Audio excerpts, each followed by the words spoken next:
Cold rain fell across the stone courtyard as Elira pressed her back against the wall, her breath shaking.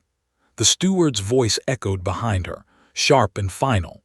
She had done nothing but feed a starving kitten, yet here she stood, facing punishment for a crime that was not a crime at all. Her hands trembled as she thought of the tiny creature hidden in the hay barn, too weak to survive another night without her care. Lady Aldenmore stood at the top of the stone steps, arms folded, her expression cold as winter.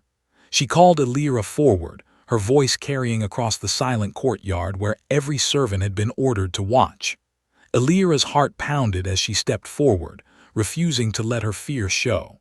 The punishment that followed left marks on her back that would not fade quickly, but it did not break her spirit.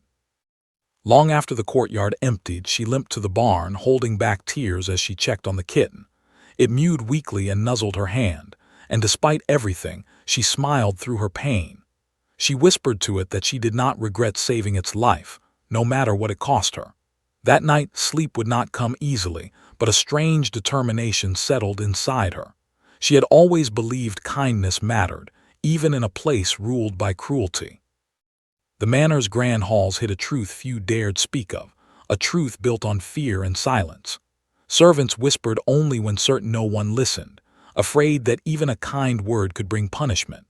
Elira had seen others suffer before her, yet she could not stop herself from caring for the smallest and weakest creatures around her. As dawn approached, she wrapped a thin cloth around her shoulders and returned to her duties, moving carefully to hide her discomfort from the other staff. She scrubbed floors and carried water buckets as though nothing had happened, though every movement reminded her of the price she had paid. The other maids avoided her eyes, some out of pity, others out of fear of being seen sympathizing with her.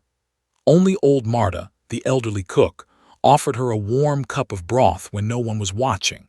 Marta's eyes held quiet understanding, as though she too remembered a time when kindness had cost her dearly. Elira drank slowly, grateful for the small comfort, and returned to her work before anyone noticed her absence. Outside, the sky remained gray, matching the mood that hung over the manor like a heavy blanket. Yet despite the pain and the fear, Elira felt something unshaken within her, a quiet strength that refused to be silenced. She did not know that her small act of kindness had already set something larger into motion.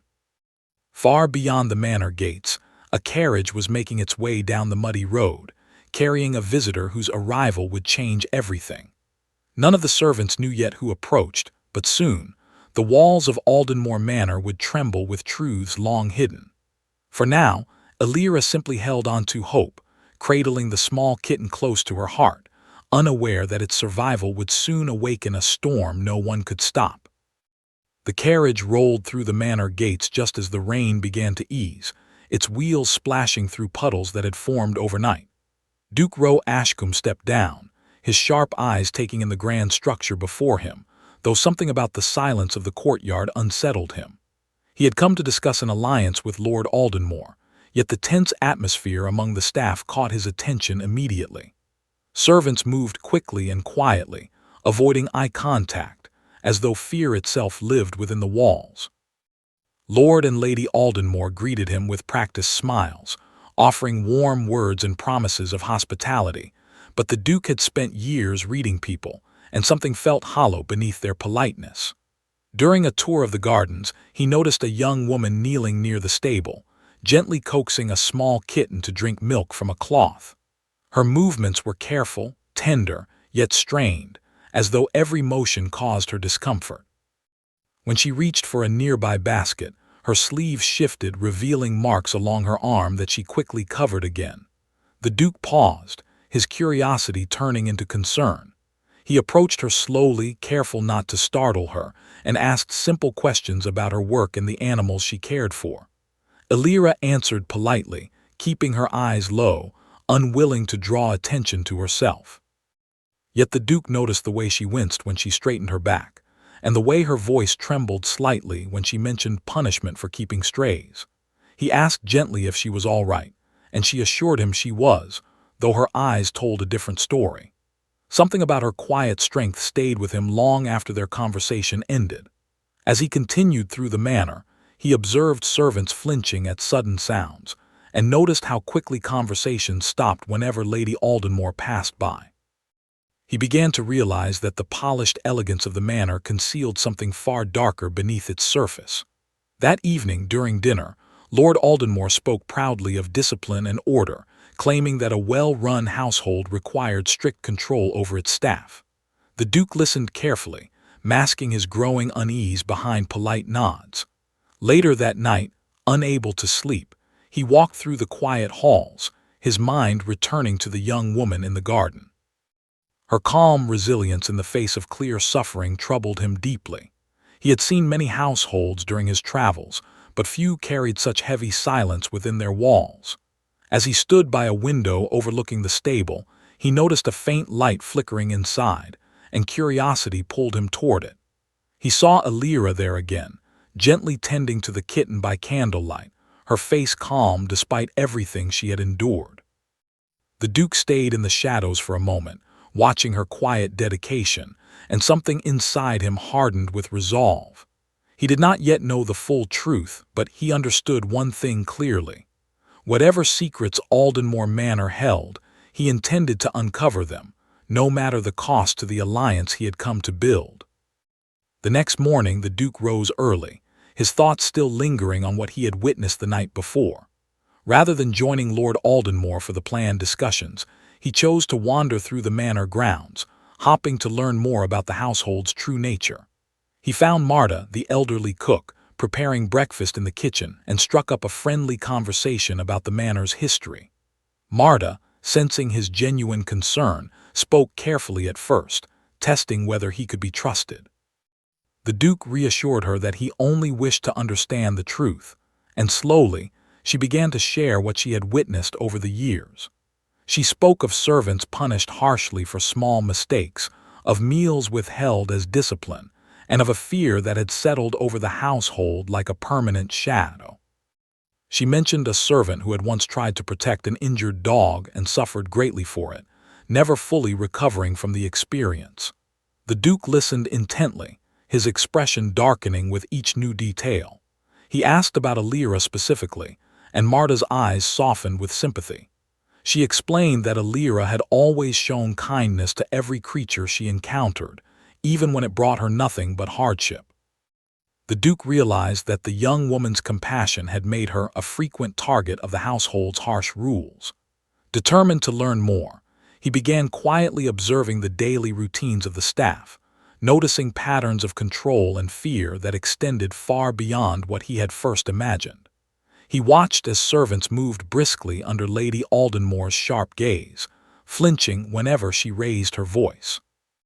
He noticed how food portions were carefully measured, leaving little room for kindness or generosity among the staff. Every interaction seemed shaped by an unspoken rule that survival depended on obedience alone. The Duke's sense of unease grew heavier with each passing hour, and he found himself increasingly troubled by the contrast between the manor's polished reputation and the suffering hidden within its walls. Later that day, he encountered Alira again near the garden, this time offering her a kind word about the kitten's improving health. She seemed surprised by his attention, unaccustomed to kindness from someone of his standing. Their conversation remained brief, yet the Duke sensed a quiet strength within her that impressed him deeply. He began to understand that her resilience was not born from comfort, but from years of enduring hardship with quiet dignity. As evening approached, the Duke returned to his chambers, his mind racing with everything he had learned.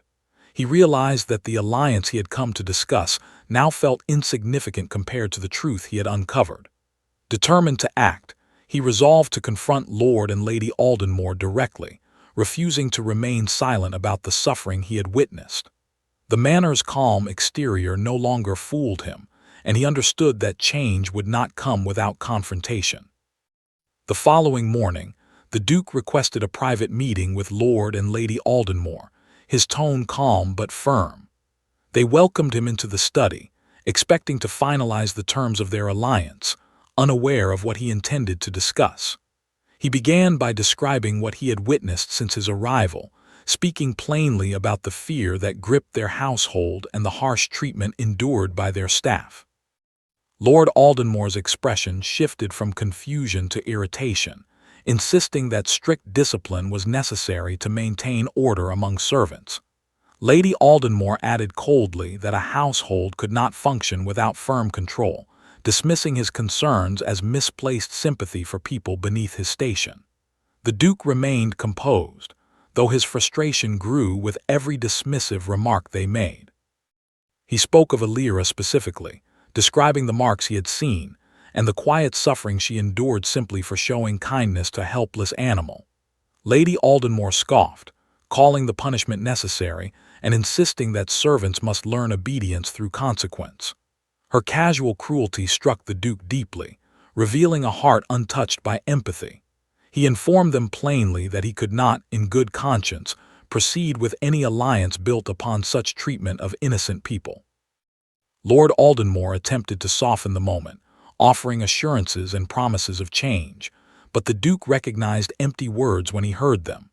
He declared the discussions concluded, stating firmly that his family's name would never be tied to a household that thrived on fear rather than respect. The couple's expressions hardened, though the Duke remained unmoved by their attempts at persuasion. Leaving the study, he felt a heavy weight lift from his chest, replaced by a clear sense of purpose. He made his way toward the garden, where he found Alira quietly finishing her evening chores. She looked up, startled by his sudden presence, unsure what to expect. The Duke spoke gently, choosing his words with care, explaining that he had learned the truth about her treatment and could not simply walk away. He told her that she deserved a life free from fear and harm, and that he intended to offer her protection and a new beginning far from Aldenmore Manor. Alira's eyes widened with disbelief, uncertain whether to trust such an offer after enduring so much hardship. Yet something in his sincere expression convinced her that his intentions were genuine. She hesitated only a moment before nodding, overwhelmed by emotions she could barely put into words. The Duke reassured her that she would not face this decision alone, promising that her small companion would come with her as well. As night settled over the manor, plans quietly formed for their departure, carried out with careful discretion to avoid drawing attention. The Duke arranged for his carriage to be prepared before dawn, determined to leave no trace of hesitation in his resolve. Alira gathered what few belongings she owned, her heart pounding with a mixture of fear and hope. For the first time in years, she allowed herself to imagine a future beyond the walls that had caused her so much pain. Before dawn broke fully across the horizon, the Duke's carriage stood ready near the manor's rear gate, hidden from the main entrance where guards typically kept watch. Alira climbed inside quietly, the small kitten curled safely within a woolen blanket resting on her lap.